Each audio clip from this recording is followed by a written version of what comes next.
In a moment, we'll speak to a well-known figurehead of these protests, Joshua Wong. But here's more on Hong Kong's protest movement since its handover to China in 1997. 1997, the beginning of a new era in Hong Kong. The British colony was returned to China under the principle of one country, two systems. It guaranteed Hong Kong its own economic, legal and political systems for 50 years. The tensions underlying that principle have stoked all the major protests in the territory ever since. China pushing for one country, Hong Kong protesters pushing to protect their autonomy. In 2003, on the anniversary of the handover, 500,000 people turned out to demonstrate against Article 23, a national security reform. Opponents feared the law would threaten freedom of speech and assembly, freedoms non-existent in mainland China. The bill ended up being shelved. More than a decade later, Occupy Central, also known as the Umbrella Movement, propelled a new generation of pro-democracy activists to international prominence. They included then 17-year-old Joshua Wong, who was later among the leaders convicted and jailed.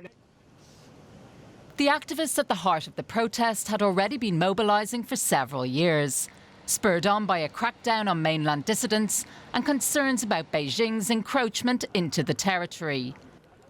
A sit-in to demand free elections lasted 79 days. It was the most serious challenge to Beijing's authority in Hong Kong. Until the protests that erupted in June this year, sparked by a proposed extradition bill to allow suspects to be transferred to mainland China. Activists have built on the lessons learned during the Umbrella Movement. They've proved highly organised, using guerrilla-style tactics, as well as mass marches and sit-ins.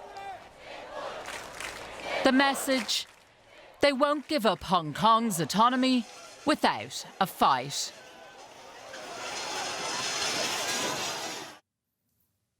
And pro-democracy activist Joshua Wong is with me in the studio. Joshua, welcome and welcome to Berlin. In fact, at an event last evening here in the city, you said, and I quote, "If we are in a new Cold War, Hong Kong is the new Berlin," unquote. What did you mean by that? Under the hardline authoritarian rule and suppression in Hong Kong, Hong Kongers experienced police brutality and how Beijing transformed my hometown to be a police state. And with our course on free election, we hope to let people understand that with the pressure of Beijing and how the free world support us, Hong Kong is the new Berlin under the new Cold War. In what way are they similar? Especially when we put into the context of the trade negotiation or the chaos of the trade war between US and China, Hong Kong is on the front line and the frontier to confront authoritarian rule of Beijing and the expansion of sharp power from China. And I experienced and observed the similarity for what's happening in Berlin in last century. If you compare the two, as you are drawing parallels, the protests in Berlin and in other parts of Germany were nowhere near as violent as they are in Hong Kong, where protesters have essentially surrounded police stations, they've attacked police officers. Why are the protests so violent? Clash of violence exists or not, it depends more on police instead of the side of protester. 3 weeks ago, on the 18th of August, we have 1.7 million citizens join a peaceful but unauthorized assembly and rally without any clash and violence because police didn't storm into the crowd. That was one time in a long time. Yeah, so if clash or violence happen, it's strongly related to the life-threatening weapon used by riot police. And I hope people could realize that no one would enjoy to see clash and violence happen. But the ultimate goal and our question is, where is President Xi and Carrie Lam instead of staying behind of riot police to allow clash happen every weekend? I just hope that we're aware that political crisis must solve by political system reform. We'll come to that political system reform. I'd just like to talk a bit about the violence. If you're saying that the protesters did nothing wrong, why did they apologize after the clashes at the airport during the sit-in? How we can learn a lesson from every clash and protest and to seek for international community support is absolutely important and significant. I can't say that in the past 3 months, I, myself, agree on 100% all the behaviors of every protester, especially more than 2 million citizens join the protest, how can we expect that we agree on 100% of all the behaviors? But at least, instead of blaming on activists, we know that how Hong Kong government and Beijing must be accountable and responsible to solve the political crisis. And our ultimate goal is not advocate on separatist ideology. We are just asking for the fundamental right. We hope to vote in the election to elect our government. Do you want a separate Hong Kong? We hope Hong Kong can under autonomy and freedom, and we are not the one advocate on separatist ideology. So you do believe Hong Kong is a part of China and one country, two systems should continue? One country, two system already eroded to be one country, one and a half system, or now totally collapsed with police brutality and transformed it to be a police state. We admit and aware Hong Kong is under the rule of Beijing. That's why we are aware our demand is sending the message to Beijing government.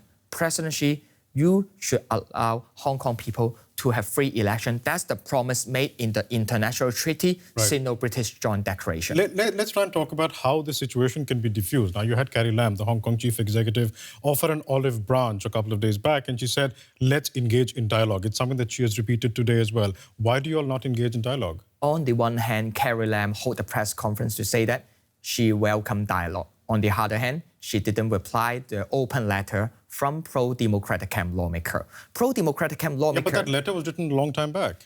So, since we sent the letter to Carrie Lam and asked for a dialogue on 1st of July till now, none of the government officials really reply on that letter and have concrete invitation to us. And what we are aware is Carrie Lam is not the decision maker. And what we hope is, apart from withdrawing the bill, before I born in 1996, 3 decades ago, Hong Kong people are already demanding free election. So what is the response of China and Hong Kong government on our calls on free election? I'm just curious, you mentioned this thing about the open letter. You all wrote an open letter. You co-authored that letter to Chancellor Angela Merkel. To Chancellor Angela Merkel before she travelled to China last week.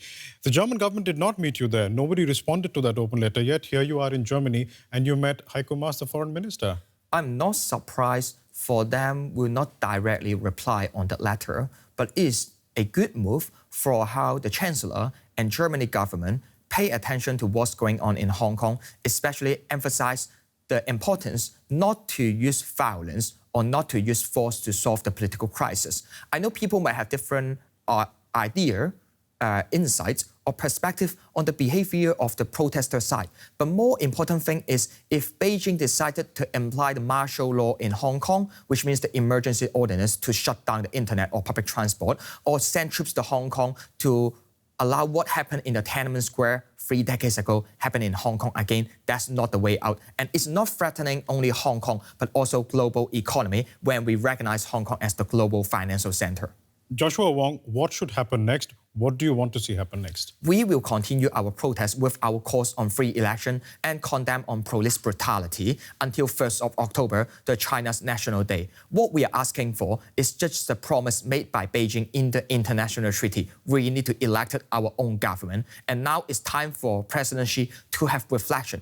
It is still the way out to conduct hardline policy to Hong Kongers that deserve freedom and democracy. We'll leave it there for the time being. Joshua Wong, thank you for coming in. Thank you.